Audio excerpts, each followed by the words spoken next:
kanatti bilisa qilleensa bilisa ta'e haasaa bilisa ta'e biyya sanitti yeroo gadhiifamu namni waggaa 27 ukkaamamee mana keessatti bakka itti dubbatu dhabee bakka itti qilleensa fudhatu dhabee akkaataa itti yaada isaa himatu waan isa quuqu waan isa miidhu waan isa ajjeesaa jiru waan isa mana barnootaa isa dhoggeetiin addunyaarra akka baqatu isa godhe itti dubbachuu dhabe yeroo carraa kennaniif ammoo sirnaa alallee bahaniitiin waan durii deebisuudhaaf namoonni yaalanii opportunity demokraasiin kennutti fayyadamuu dhabuudhaani ammallee waan durii warri yaadanii warri keessumaayyuu yegosaa politika jedhanii waggama takka irratti ummata badhaa irra duuduu barbaadanii kunniin yohaan dhaabachuu qaba jedha.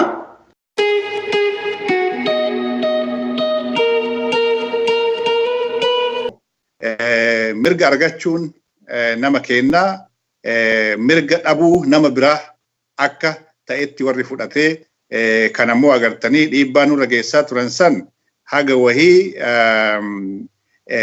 deeffachuu warri barbaadullee akkuma duraatti obbo Tashiteen tuqesan sirna kanaan dura agartanii uummanni keenya qabsoodhaan keessaa baheessan haga wahii of duuba deebisuu warri barbaadu ni jira.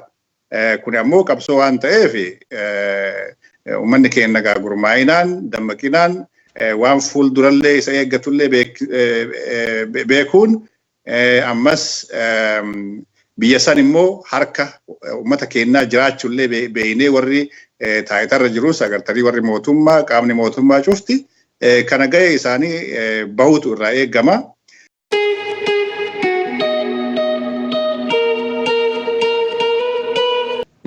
Itoophiyaa ilaalcha isaaniitiin ijaaramte Itoophiyaa dantaa garee tokkoo qofa eeddu Itoophiyaa saba badhaa kana cunqursitu afaan isaa aadaa isaa eenyummaa isaa gaqqabdu mul'istutu mul'ataatiin ture. Sagantaan isaanii Itoophiyaa durii san deebisuu yoo ta'u haa ta'u malee dogoggoraa kennallee ofi qabuudhaan dogoggoraa kennallee gara isaanii fiduudhaan Itoophiyaa kana tursiisuu ka dandeenyuuf yoo akkasiin hojjenne ka jedhuun nafxanyaa playbook ka jennu kana nafxanyaa playbook matsaafa isaanii ka durii kana ka Itoophiyaan ittiin defined taate kana dogoggora akka hujan goosisanii jechuudha. Kanaaf Oromoon sadarkaa amma irra jiru kanatti qabeenya qabnu hundaayyuu miidiyaa qabnu ta'ee ogeessitoota qabnu ta'ee bulchitoota qabnu ta'ee furmaanni nuti qabnu tokkichummaa Oromoo finiinsuudha. Tokkichummaa Oromoo qeerroof qarreen dhiiga isaaniitti dhangalaasanii fidan kana daran finiinsuu.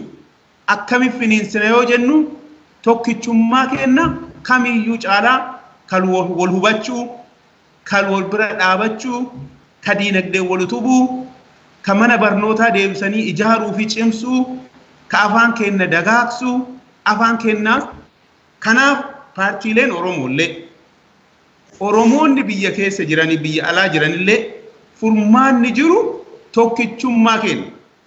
Ilaalcha garaagaraa qabaachuu dandeenya garuu tokkichummaa keenya gadi fageenyaan cimsuu qabna jedheetiin yaada.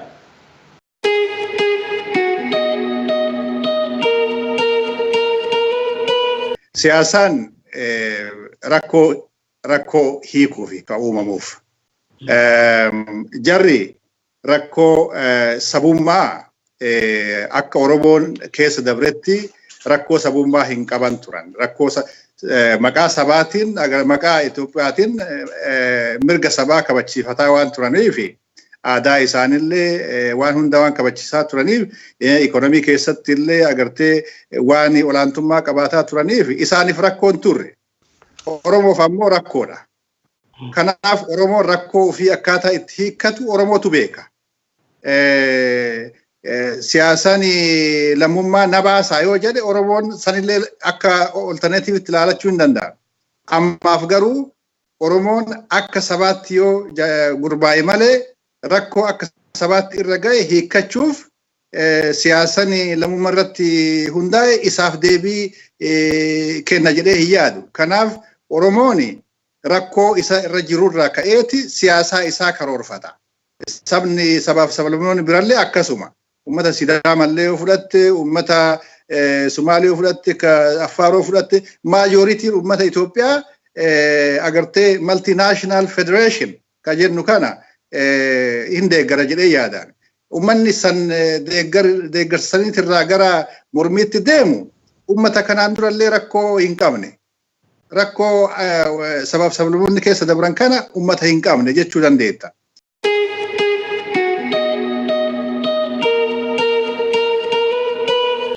Irra caalaa kanatti fakkaatu jarri kun gollaalcha irraa ka'aniit waan kana karaa xiqqeessuutitti karaa tuffiititti gosatti gaddeebisanii irraa haasa'an kuni wallaala irraa waan ta'e osoo natti hin fakkaatu. Kun istiraateejii ittiin deemaatiin hin jiran.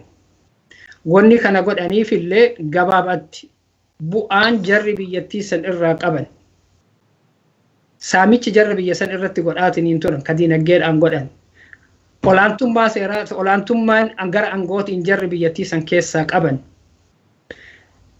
akka hin tuqamne waan barbaadaniif. Hadda har'umatan akkuma jirtutti jarri kun hadda gosa politiksii uummatni kun hadda gosa biraatiin qabamee jira kun bu'ee kwanti irra aanaa kaan jedhanii hadda dibbee dhahamaatiin jira. Yoo ta'uun ka godhamu taate hadda biirokiraasii hadda jiru kana keessatti mootummaa federaalaatiif mootummaa naannoo Oromoo keessatti eentu keessa jira. Mootummaan federaalaa dhibbarra harka meeqatu Oromoodha. Dhibbarra harka meeqatu Somaaleedha. Dhibbarra harka meeqatu Tigreedha. Dhibbarra harka meeqatu Amaara. Yoo kana gabbu'anii ta'an dhugeen urgaa jirtu hin argan. Kanaaf wanni odeessan kun martinuyyuu dhugaa irratti waan hundaa'e miti. Dabrees maqaan hadha lallabaniin gara gubbaatiin illee gara qixxeetiin illee wanni jedhamu tallaaqitawaa Itoophiyaa ganaanaa Itoophiyaa wanni jedhamu dhageenya. Dhugaadha Itoophiyaan suni guddittiin suni beekamtuun suni garee tokkoof hin taati. Saba tokkoof hin taati. Warra waan salleellisuuf hin taati. Ka gara biraatiif ammoo mana azaabaatutti. As keessatti ganaanaa wanni jedhan sun azaabatura. Gaafa uummanni keenya eenyummaa isaa itti dhabee nama irraa baheetiin gabbaar waan ta'an ittiin ta'e. Karma harki itti irraa murame. Ka urgeen jirtu itti irraa ta'e. Ka seenaan isaa itti dhabame. Ka afaan isaa itti dhabame. Ka namni of jibbee maqaa ofii jijjiirate. Of dhokse. Yoo isii sun Itoophiyaa san akka jedhamtu san Itoophiyaa beekamtuu ka isii godhu taate. Itoophiyaa olaantuu ka isii godhu taate Itoophiyaan akkasii sun Oromoodhaaf hin taatu. Kaleessa illee hin taane, hadha illee hin taatu, borullee Itoophiyaadhaaf ta'u Oromoodhaaf ta'uu hin dandeettu. Oromoo qofaa miti sabaaf sablammoota biyya san keessatti akkuma Oromoo miidhaniif illee Itoophiyaa taatu miti. Itoophiyaa hin ijaarra yoo ka jedhan taate Itoophiyaa dantaa sabaaf sablammoota biyyattii san keessa jiranii calanqisiiftu. Ta mirga isii eegdu, ta isin keessa qooda fudhattu, gubbaa haga jalaatti akka bal'innaaf jireenya jaraatitti mirga jaraa eegamee ka keessa jiraattu. Ka keessa guddattu biyya kiyya jedhee ka namni martinuu qixaallaan Itoophiyaa akkasiiti. Itoophiyaa yoo ka taate walitti ka jiraatan taate ijaaramtu. Isiisan Itoophiyaan dhiibbaadhaan hadhallee duubatti deebinee karaa san deemna yoo ka taatan taate ufafoo deemuudhaa miti duubatti deemna jechaadha. Yoo qaamni an opposition ofiin jedhu mormituudha yookaan ammoo morkattuudha warri ofiin jedhu walitti qabamee siyaasaa warra hadha aangoo irra jirtu kanaan irra laallamee wanni nu qabannee deemnu kanatu irra jira kana isinii qabannee dhufne gara politikaatiin gara diinagdeetiin gara hawaasummaatiin gara fayyaatiin waan jara irra caalu harkaa qabne uummata gadi bahuu yoo danda'an qofa ka jarri kana godhuu qaban takka takkaan qabatanii akka nama gabaa deemee qircatu antan harkaa qabaa narraa biti kunillee sooqidda qaba martinu sooqidda gurguruu deemu. Wanni jarri harkaa qaban hin jirtu kanarraa bahanii walitti qabamanii deemuun jireenya jaraatiif illee yoo kana ta'uu baate they will not exist. Kanaaf maal godhuu jiran chaansiin jarri kanaa jiran ODP'dhaaf balbala keedhaatiin jiran. ODP'n kanarratti jaraaf gaariidha. Maaliif bakka namni hin jirretti bakka namni wal nyaatutti sareen lamaaniif wal nyaattu waraabessa namarraan dhooggitu jedhani.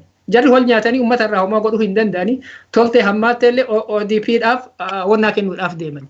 Kanaaf ODP'dhaan illee morkuudhaaf jarallee karaa irratti deebisuudhaaf akka fedhan akka gulufan akka hin taane jarri kun walitti qabanii humna ta'anii deemuutu isaan irra jira.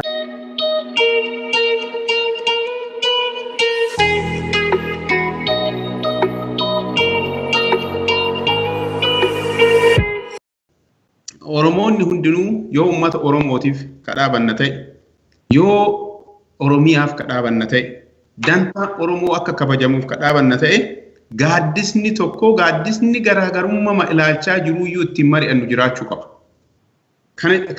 Kanatti Oromoo hundinuu ka hawwu kanaa jechuudha.